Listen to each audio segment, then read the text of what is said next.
الحمد لله نحمده ونستعينه ونستغفره ونؤمن به ونتوكل عليه ونعوذ بالله من شرور أنفسنا ومن سيئات أعمالنا من يهده الله فلا مضل له ومن يضلله فلا هادي له ونشهد أن لا إله إلا الله وحده لا شريك له ونشهد أن سيدنا محمدا عبده ورسوله أما بعد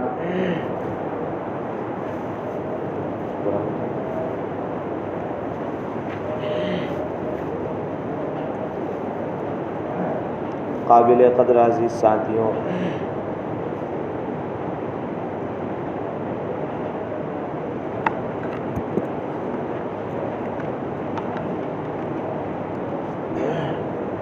ہمارا تفسیر کا جو سلسلہ چل رہا تھا اس میں آج سے سورہ فاتحہ یعنی الحمدللہ رب العالمین سے تفسیر شروع ہوگی۔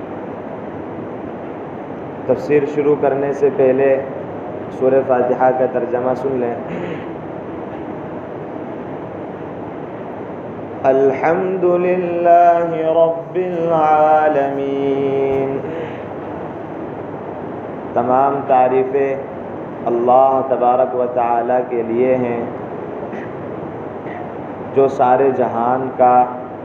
پالنے والا ہے، تربیت کرنے والا ہے۔ الرحمن الرحیم، بے حد مہربان اور نہایت رحم کرنے والا ہے۔ مالک یوم الدین، بدلے کے دن کا مالک ہے۔ ایاک نعبد و ایاک نستعین، ہم آپ ہی کی عبادت کرتے ہیں اور آپ ہی سے مدد طلب کرتے ہیں۔ اہدنا الصراط المستقیم صراط الذین انعمت علیہم غیر المغضوب علیہم ولا الضالین،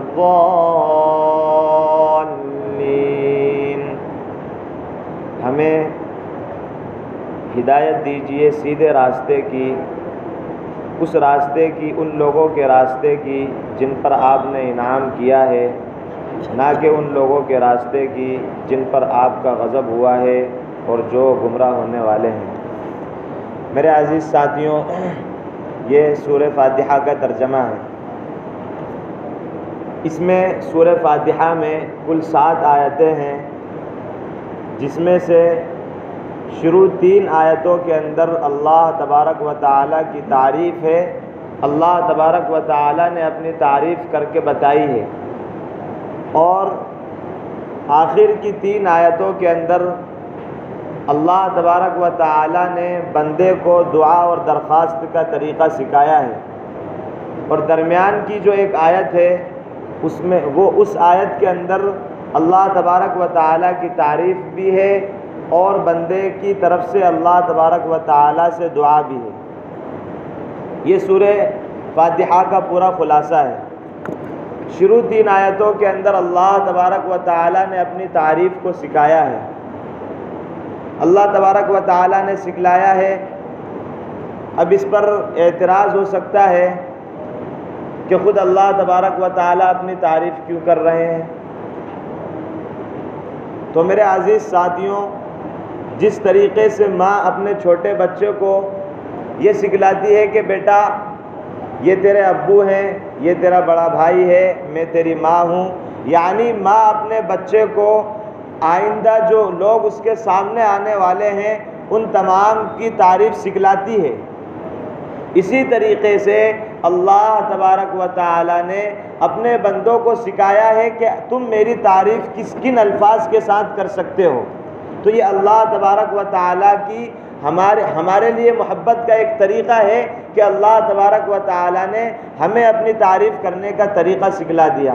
چنانچہ اللہ تبارک و تعالی فرماتے ہیں الحمدللہ رب العالمین، جس کا ترجمہ ہے کہ تمام کے تمام تعریفیں اللہ تبارک و تعالیٰ کے لیے ہیں۔ الحمدللہ، تمام تعریفیں اللہ تبارک و تعالیٰ کے لیے ہیں۔ یعنی دنیا کے اندر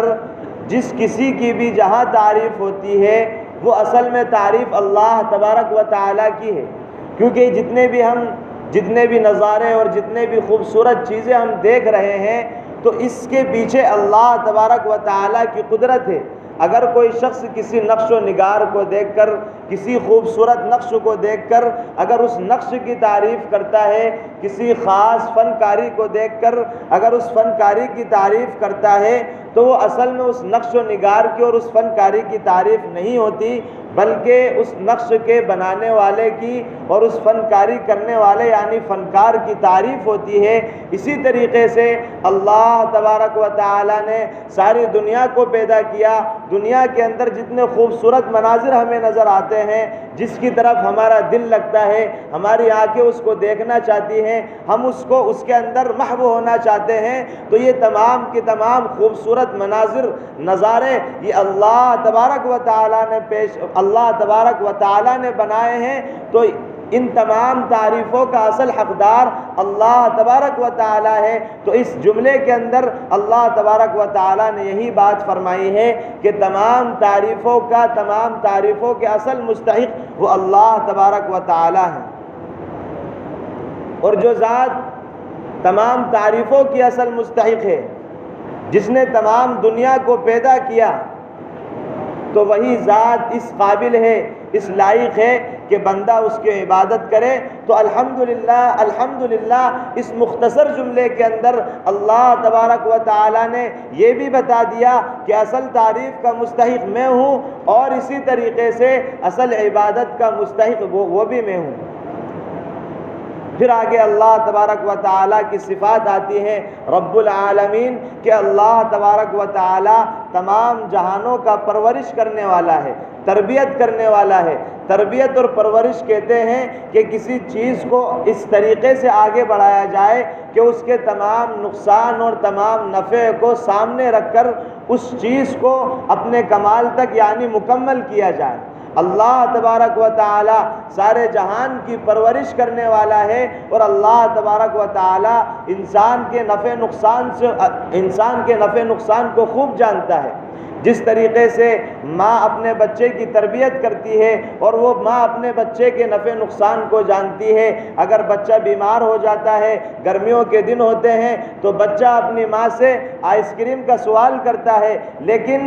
وہ ماں جانتی ہے کہ اس حالت کے اندر اور اس بیماری کے اندر اس آئس کریم اس کو نقصان دے گی، تو وہ ماں اس اپنے بچے کو آئس کریم نہیں دیتی ہے، حالانکہ وہ بچہ اپنی ماں سے آئس کریم مانگتا ہے۔ اسی طریقے سے میرے عزیز ساتھیوں، ہم اپنی دنیا کے اندر، زندگی کے اندر کبھی اللہ تبارک و تعالیٰ سے کوئی نعمت مانگتے ہیں، کبھی مال مانگتے ہیں، کبھی اس کے علاوہ اور کوئی نعمت مانگتے ہیں، لیکن اللہ تبارک و تعالیٰ جانتے ہیں کہ اگر اس صورت میں اس کو یہ نعمت عطا کر دی گئی، اس کو مال عطا کر دیا گیا، اس کو دولت عطا کر دی گئی، اس کو صحت عطا کر دی گئی، تو ہو سکتا ہے کہ یہ اس مال کے چکر میں آ کر، اس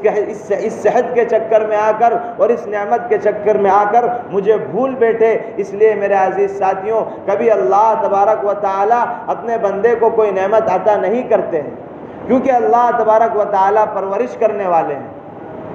پھر آگے اللہ تبارک و تعالیٰ نے اپنی دو صفتوں کا ذکر کیا، الرحمن الرحیم، کہ تمام تعریفیں اس اللہ کے لیے ہیں جو تمام جہانوں کا پالنے والا ہے۔ کتنے جہان دنیا کے اندر ہیں میرے عزیز ساتھیوں، عالم ملائکہ الگ ہے، انسانوں کا عالم الگ ہے، نباتات، جمادات، حیوانات، پھر ساری دنیا کے اندر اتنی مخلوقات ہیں کہ ہم اس کا تصور بھی نہیں کر سکتے ہیں،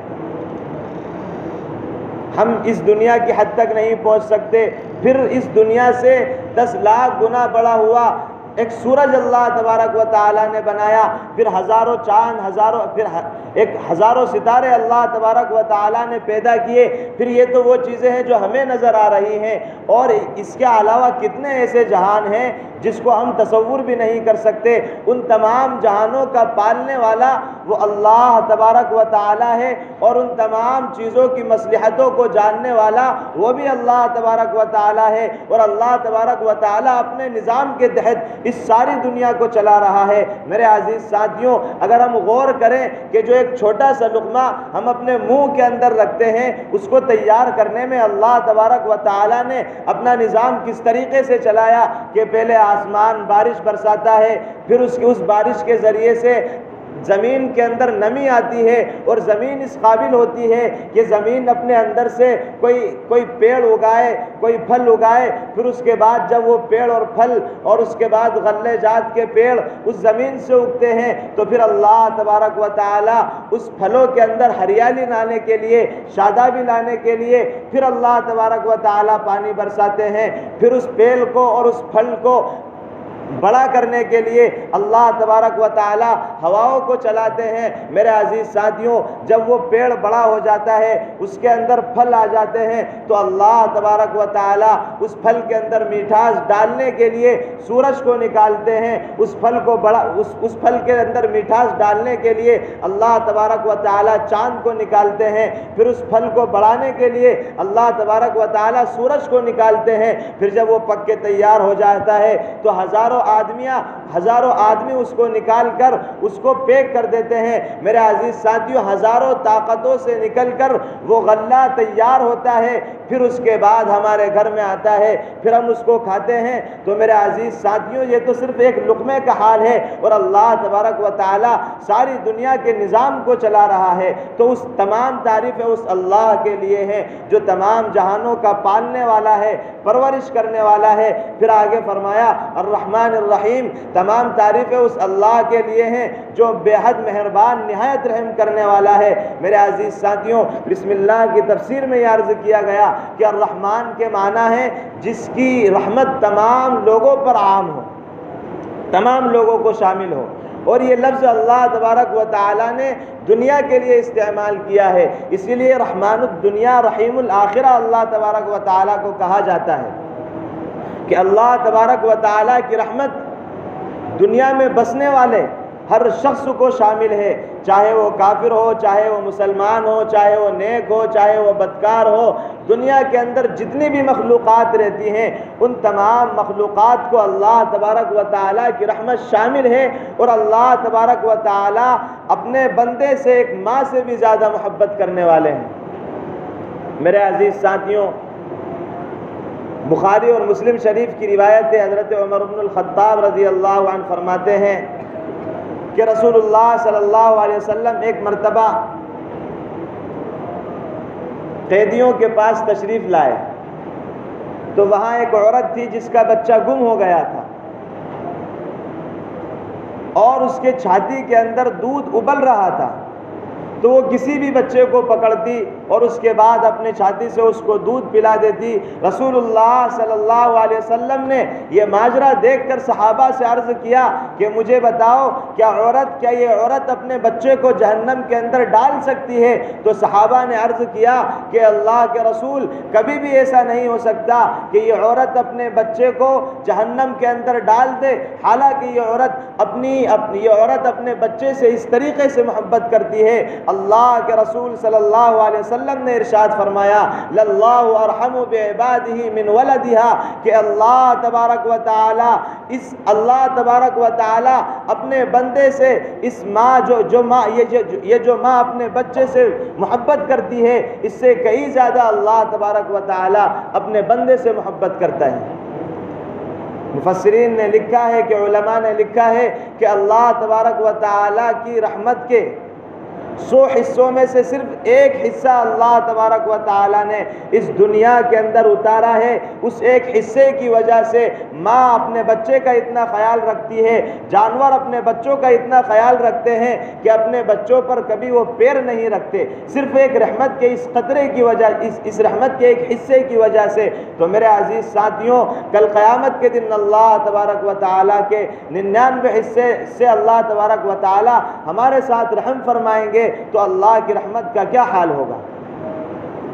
تو اس دنیا کے اندر اس دنیا کے لیے اللہ تبارک و تعالی نے الرحمن کا لفظ استعمال فرما کر یہ کہہ دیا کہ اس دنیا میں بسنے والے، چاہے وہ کوئی بھی شخص ہو، کافر ہو، مسلمان ہو، نیک ہو، بدکار ہو، مالدار ہو، غریب ہو، تمام کے لیے اللہ تبارک و تعالی کی رحمت ہے۔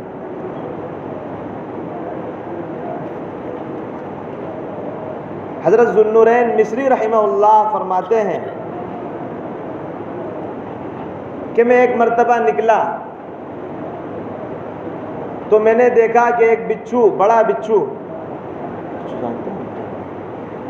بچھو تیزی کے ساتھ بھاگ کر دریا کی طرف جا رہا ہے۔ تو میں نے سوچا کہ کسی نہ کسی وجہ سے یہ بچھو جا رہا ہوگا، تو حضرت ذوالنورین مصری رحمہ اللہ فرماتے ہیں کہ میں اس کے پیچھے چلا۔ وہ بچھو دریا کے کنارے پر پہنچا تو ایک بڑا مینڈک آیا اور وہ بچھو اس مینڈک کے پیٹھ پر سوار ہو گیا۔ وہ مینڈک اس کو تیزی کے ساتھ لے کر چلا اور دریا کے اس کنارے پر چھوڑ دیا۔ بچھو نے چھلانگ لگائی اور دریا کے پار ہو گیا۔ اس کے بعد تیزی کے ساتھ چلتا رہا، میں بھی اس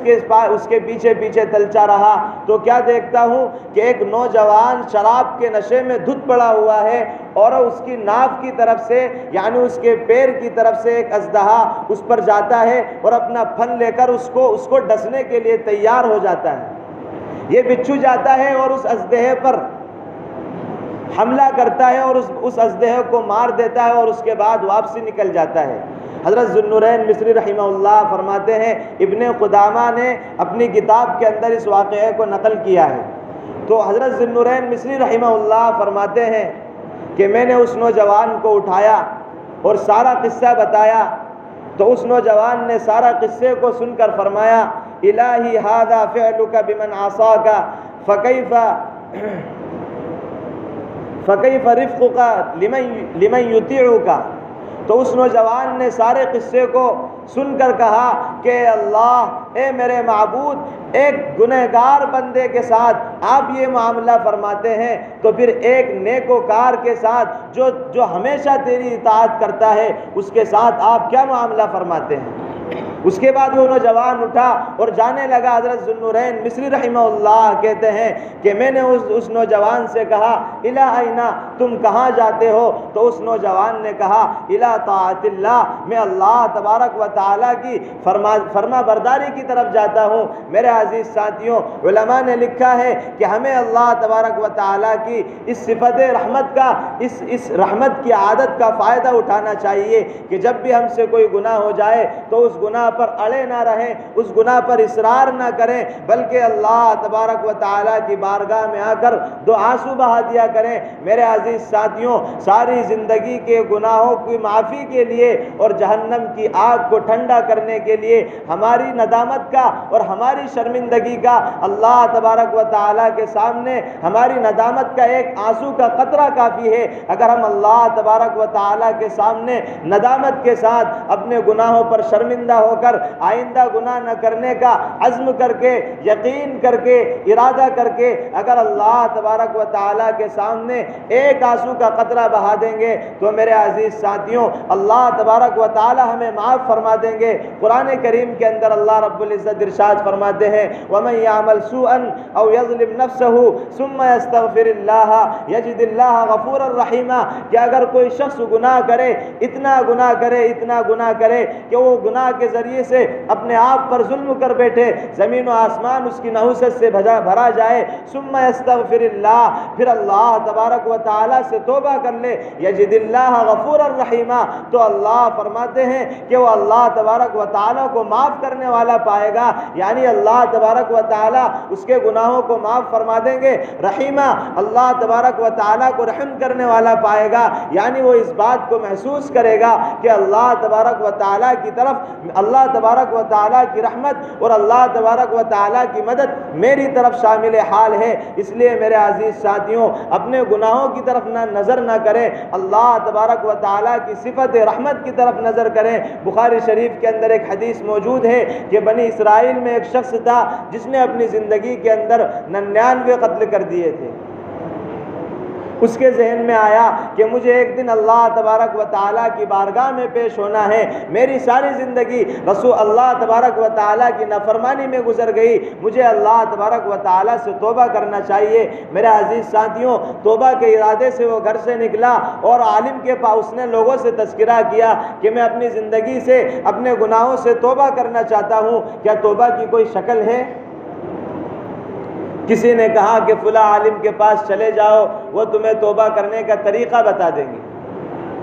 وہ شخص اس عالم کے پاس گیا، اپنی ساری زندگی کے حالات سنائے اور کہا کہ میں نے اپنی زندگی کے اندر 100 قتل کر دیے ہیں، کیا میرے لیے کوئی معافی کا راستہ ہے، توبہ کا راستہ ہے؟ اس عالم نے کہا کہ تمہارے لیے توبہ کا کوئی راستہ نہیں ہے۔ تو اس شخص نے اس عالم کو بھی قتل کر دیا، اب پورے 100 قتل ہو گئے۔ لیکن دل کے اندر یہ بات تھی کہ مجھے اللہ تبارک و تعالیٰ سے اپنی زندگی کے گناہوں کی معافی لینا ہے اور اللہ تبارک و تعالیٰ کو راضی کرنا ہے۔ پھر لوگوں سے پوچھنے لگا، کسی نے کہا کہ فلاں شہر کے اندر کوئی عالم رہتا ہے، وہاں جاؤ، وہ تمہیں طریقہ بتائیں گے کہ اللہ تبارک و تعالیٰ سے توبہ کیسے کرنا ہے۔ میرے عزیز ساتھیوں، وہ شخص اس عالم کے یہاں جانے کے لیے اپنے گھر سے نکلا، راستے میں اللہ تبارک و تعالیٰ کی تقدیر کا فیصلہ تھا کہ اس شخص کو موت آ گئی۔ اب اس شخص کی روح کو لینے کے لیے عذاب والے فرشتے بھی آئے اور رحمت والے فرشتے بھی آئے۔ عذاب والے فرشتے آ کر کہنے لگے کہ اس شخص نے اپنی ساری زندگی اللہ تبارک و تعالیٰ کی نافرمانی میں گزاری ہے، اس لیے ہم اس کی روح کو عذاب کی طرف لے جائیں گے۔ رحمت والے فرشتے کہنے لگے کہ اگرچہ اس نے اپنی ساری زندگی اللہ تبارک و تعالیٰ کی نافرمانی میں گزاری ہے، لیکن یہ توبہ کے ارادے سے اپنے گھر سے نکلا تھا، اس لیے ہم اس کو اللہ تبارک و تعالیٰ کی رحمت کی طرف لے جانا چاہتے ہیں۔ اللہ تبارک و تعالیٰ کی طرف سے فیصلہ آیا کہ یہ دیکھا جائے کہ یہ جہاں پر اس شخص کو موت آئی ہے، وہاں سے اس عالم کا گھر دور ہے یا پھر اس کا اپنا گھر دور ہے۔ اگر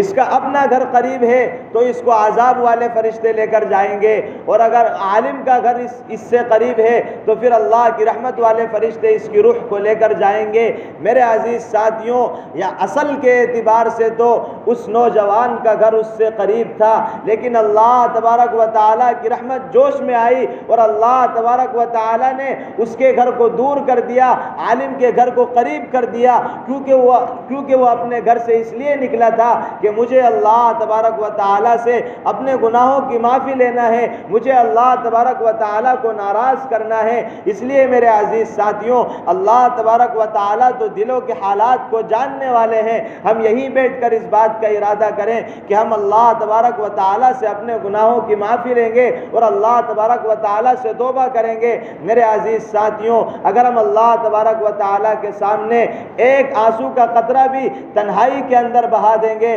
کبھی بستر پر لیٹ کر، اپنے کمبل میں لیٹ کر، میرے عزیز ساتھیوں، اپنے گناہوں کو یاد کر کر اللہ تبارک و تعالیٰ کے سامنے اگر ہم رو لیں گے اور ہمارے آنکھوں سے آنسو کا قطرہ نہیں آتا، تو رسول اللہ صلی اللہ علیہ وسلم فرماتے ہیں کہ اگر رونا نہیں آتا تو رونے جیسا منہ بنا لو، اللہ تبارک و تعالیٰ تمہیں معاف کر دیں گے۔ تو میرے عزیز ساتھیوں،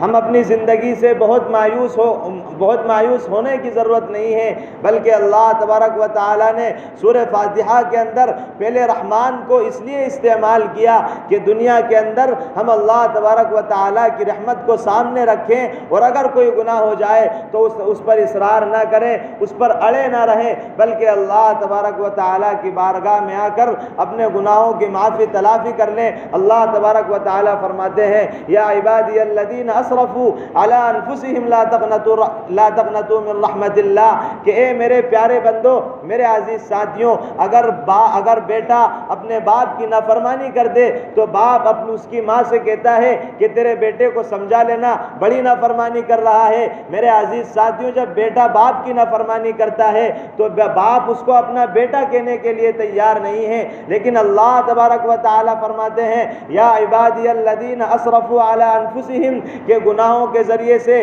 اپنے نفس پر زیادہ زیادتی کرنے والے، اے میرے پیارے بندو لا تقنطوا من رحمت اللہ، اللہ تبارک و تعالیٰ کی رحمت سے مایوس نہ ہونا، اللہ تبارک و تعالیٰ بہت معاف کرنے والا ہے۔ تمام گناہوں کے باوجود اللہ تبارک و تعالیٰ ہمیں اپنا بندہ کہہ رہے ہیں، تو میرے عزیز ساتھیوں ہمیں بھی اللہ تبارک و تعالیٰ کی رحمت کو اور مغفرت کو لوٹ لینا چاہیے۔ اور اللہ تبارک و تعالیٰ نے یہ مہینہ عطا کیا ہے شہر اولہ رحمت، کہ اس کے اول 10 دن اللہ تبارک و تعالیٰ کی رحمت کے ہیں، واوسطہ مغفرت، اور اس کے بیچ کے درمیانی 10 دن اللہ تبارک و تعالیٰ کی مغفرت کے ہیں، وآخرہ عتق من النار، اور آخری 10 دن جہنم سے خلاصی کے ہیں۔ میرے عزیز ساتھیوں رحمت کا عشرہ چل رہا ہے، ہم اللہ تبارک و تعالیٰ سے اس کی رحمت کا سوال کریں، اس کی مغفرت کا سوال کریں۔ یقیناً ہمیں اللہ تبارک و تعالیٰ اپنی رحمت سے اور اپنی مغفرت سے دور نہیں کریں گے۔ دعا ہے کہ اللہ تبارک و تعالیٰ ہم سب کو عمل کرنے کی توفیق عطا فرمائے، اپنے حکم کے مطابق رسول اللہ صلی اللہ علیہ وسلم کی سنت اور شریعت کے مطابق زندگی گزارنے والا بنائے۔ وما توفیقی الا باللہ۔